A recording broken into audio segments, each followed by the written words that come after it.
Welcome to my channel. This is JC Rock and Metal Reviews. My name is John and I have an anniversary review for you today. It is from the band Def Leppard. Their album High and Dry, released in 1981, celebrating its 40th anniversary. So before I begin, if you are new to this channel and you haven't subscribed, please subscribe.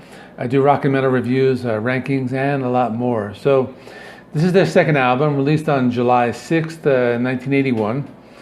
And like I said, celebrating its 40th anniversary. So this album is their last album with their guitarist Pete Willis, and later he was replaced by Phil Collen. You know, Pete Willis was actually kicked out of the band, I think right before his Pyromania, because of excessive drinking and alcohol use, and it was affecting the way he played. So they had to replace him. But this album, it can be considered maybe like a precursor to like glam metal. It's also heavy metal. Like I said, if you read the, the thumbnail, I put, were they part of the new wave of British heavy metal? I think they were. They might not have been as heavy as Judas Priest or a band like Saxon, but there are some heavy songs on this album, and I will be talking about that. So the album was produced by Robert John Mutt Lange. He was very famous with especially like AC/DC and a lot of different bands at that time. So on this lineup we have Joe Elliott on vocals, we have Steve Clark and Pete Willis on guitars. They kind of interchange whether they do the rhythm and the leads. On some songs, Steve does solos, and some songs, Pete did the guitar solo. Rick Savage on bass, and Rick Allen on drums. So if you remember, he was in an accident years later, and he lost his arm. So he actually had both arms during this album. The album cover, really great one. It was by an art group called Hypnosis. They've done many album covers. The one I remember is they did Presence by Led Zeppelin. I remember reviewing that a while back. So they have done many covers throughout the hard rock and metal scene. Now this was an album that I discovered after I discovered Pyromania and after I discovered Hysteria. Because I remember buying a VHS tape called Historia. I'll put an image of that right up there. And it had all of their music videos, and I remember watching it, seeing some of their early music videos, and kind of surprising, they had a very different sound than what I was accustomed to with Pyromania and Hysteria. And that made me interested in seeking out their earlier stuff. So I remember looking for this and actually bought this on vinyl. At that time I was buying most of my stuff on CD and cassette, but I did find the vinyl record, and I also bought it on Through the Night later on. But this was how I discovered this band. Def Leppard, they kind of like went through these different periods. The first two periods was more of like a hard rock, almost heavy metal sound. Then they had their classic sound with the Pyromania and Hysteria. Those were two awesome albums. And then after that, they released Adrenalize, and their quality kind of went down. I have a ranking video of that where I will link to the end of it. But anyway, I'm not here to talk about that. I'm going to talk about the album. So it's 42 minutes long, 10 songs, so I'm going to talk about them. So it starts out with Let It Go. And this opening riff reminds me a lot of the 80s hair metal, more specifically like the band Cinderella. They were very influential, and keep in mind this did come out in 1981, before most of the hair metal bands. Opening verse, very straightforward heavy metal, has the sustained power chords, has the galloping guitars. There's a breakdown that is heavy at first, but you do hear that like melodic Def Leppard sound that we hear in the Pyromania start to come out here. But this is a really great opener. Next song, another hit and run. This is another hard rocker. It starts out with some power chords, kind of switches over to a mix of like clean and distorted guitars. There's another like heavy metal riff. I thought that's pretty cool. But this song is just filled with riffs, a lot of those like metal riffs. Has really great extended guitar solo on this one. Really like tons of shred on this. There is a clean breakdown, has like melodic singing, but this is another great song.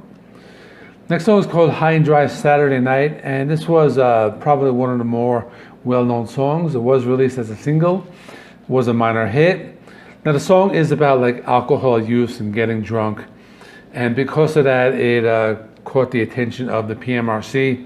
They put it on their filthy 15 list, because of the lyrics. And other than that, it's just a very heavy song, has lots of shredding solos, and a really good one. Now the next song is the song that really got me interested in seeking out this album. It's called Bring It On the Heartbreak. So this is their first power ballad, a typical 80s style ballad. Kind of forms the basis of their sound like Pyromania and later Hysteria. I actually used to think this was part of Pyromania, but this is where they started to find their melodic sound. It still has some heavy parts in the pre-chorus. There are some like galloping guitar chords. It's pretty cool. Lots of melodic guitar solos, and this song is kind of like what would become their like signature sound. And this song goes directly into an instrumental called Switch 625, and just like a continuation of that song. Just has lots of like heavy metal riffs, just melodic lead guitar parts. It is an instrumental. There are some like vocal screams, but it is mostly an instrumental. Now the next song, this like going towards the end of the album, this is where you start to hear more like of their like metal sounds. So You Got Me Running is next, has a really heavy riff. This one kind of reminds me a lot of that like 70s era Kiss. The power chords in the intro, that same distorted tone as like Kiss. The song does find its own sound. It's just another hard rocker filled with power chords like in the verse section. There are some backing vocals in the chorus, and it is a memorable song. Next song is Lady Strange, and this one has some like melodic lead guitar intro, and this is probably like the most like new wave of British heavy metal sounding song, out of all the songs on the album. Lots of heavy guitar riffs, kind of heavy metal sound. Really cool breakdown. It's almost like speed metal, reminds me a lot of Iron Maiden. This particular part of the song just reminds me of that right before the guitar solo, but it is awesome. Probably one of my favorites, Lady Strange. You gotta give this song another listen. Next song is called On Through the Night, and it is actually like the title track of their previous album. Bands used to do that. They would like put a title track of a particular album on a different album. Very metal sounding. There's lots of galloping guitars in the intro and the first verse. The chorus is very memorable, has power chords. There's a melodic breakdown. Halfway through the song, that kind of like changes direction, goes into like an arena rock direction. But this is a long song, so there are lots of like riffs, lots of solos, a little over 5 minutes, so it's a really good one. Second to last song is called Mirror Mirror, Look Into My Eyes, and this one, another one, has a metal riff, but this is kind of a different type of song. I'm thinking of like the band like Van Halen. You hear the bass very clearly. A little more laid back. It's not a ballad, but it's a little more of like an arena rock song. Has lots of melodic lead guitar work, and this is another really good one. The last song is called No No No. It reminds me a lot of like 80s hair metal, so this was like another influential song. It is very fast paced, lots of riffs, more like hard rock riffs. I really like the drums in the song. The guitar solo really shreds, and this is actually like a Pete Willis solo. Like I said, they kind of like switched on and off of who did the solos. Now the song ends with like this like no, no, no, no. And there are different like variations, like depending if you had the cassette, the vinyl, or the CD. Like there were some versions that kind of went on for like maybe like a minute long, and some versions went on for like 30 seconds or something like that. It was pretty cool. They just kind of like did that to kind of like fill up the time. And that's it. This is an awesome album. If you're only familiar with Def Leppard's, their like classic albums, Pyromania, Hysteria, definitely check this out.